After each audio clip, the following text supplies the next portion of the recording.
بسم اللہ الرحمن الرحیم۔ تبدیلی کے بغیر ترقی ناممکن ہے، اور جو لوگ خود اپنی سوچ تبدیل نہیں کر سکتے وہ کوئی تبدیلی نہیں لا سکتے۔ وہی صحیح معنوں میں آزاد ہیں جو خواہشوں کے غلام نہیں۔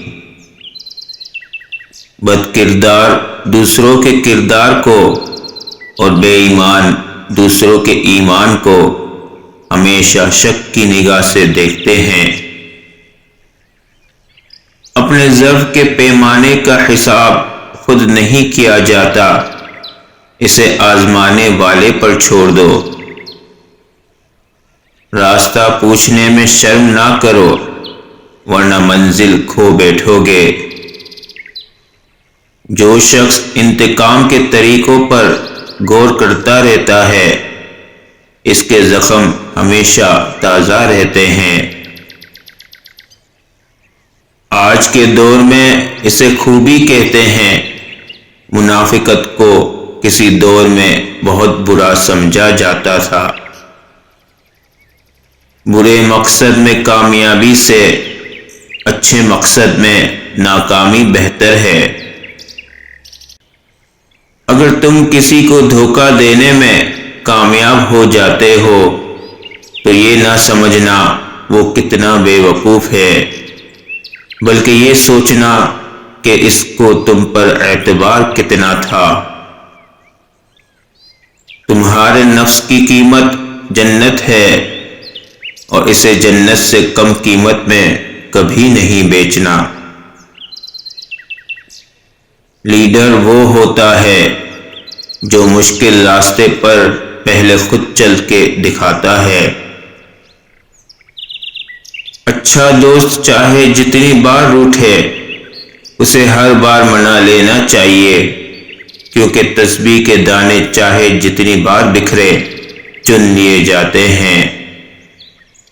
انسان اندر سے ٹوٹ جائے تو تعمیر حیات کی کتابیں کچھ مدد نہیں کر سکتی۔ اگر تم راستہ جانتے ہو تو گمراہ انسان تمہاری ذمہ داری ہے۔ عزت کے موتی پر اگر ایک بار میل آ جائے تو سینکڑوں دریا بھی اسے دھو نہیں سکتے۔ ذرا سوچئے، اندھیرا آپ کو اندھیرے سے باہر نہیں نکال سکتا، صرف روشنی ہی ایسا کر سکتی ہے۔ نفرت آپ کو نفرت سے باہر نہیں نکال سکتی، صرف محبت ہی آپ کو نفرت سے باہر نکال سکتی ہے۔ روزے کے انکاری جب عید مناتے ہیں تو ان کے چہرے بے نور ہوتے ہیں۔ بس ایک چھوٹی سی دعا ہے، جن لمحوں میں آپ ہنستے ہو وہ لمحے کبھی نہ ختم ہو۔ دعا: یا اللہ، ہماری ذات کسی انسان کے لیے تکلیف کا باعث نہ بنے۔ انسان کا اپنے دشمن سے انتقام کا سب سے اچھا طریقہ یہ ہے کہ وہ اپنی خوبیوں میں اضافہ کرے۔ کبھی اس کو نظر انداز نہ کرو جو تمہاری بہت پرواہ کرتا ہے، ورنہ تمہیں کسی دن احساس ہوگا کہ پتھر جمع کرتے کرتے تم نے ہیرا گنوا دیا۔ اپنے دوستوں کو اچھائی کی طرف نصیحت کرتے رہو، چاہے اسے اچھا لگے یا برا۔ خاموش انسان میں سوچنے کی صلاحیت زیادہ ہوتی ہے۔ سائل کو خالی نہ لوٹاؤ، کیوں یہ اللہ کا تم پر کرم ہے کہ اپنی مخلوق کو تمہارے دروازے پر بھیجتا ہے۔ مبلغ یقین سے محروم ہو تو تبلیغ تاثیر سے محروم ہو جاتی ہے۔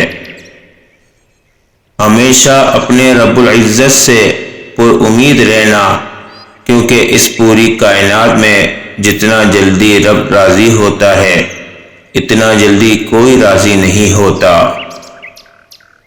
اچھے مقصد کے لیے محنت کرنا ہی کامیابی ہے، چاہے مقصد میں ناکام ہو جائے۔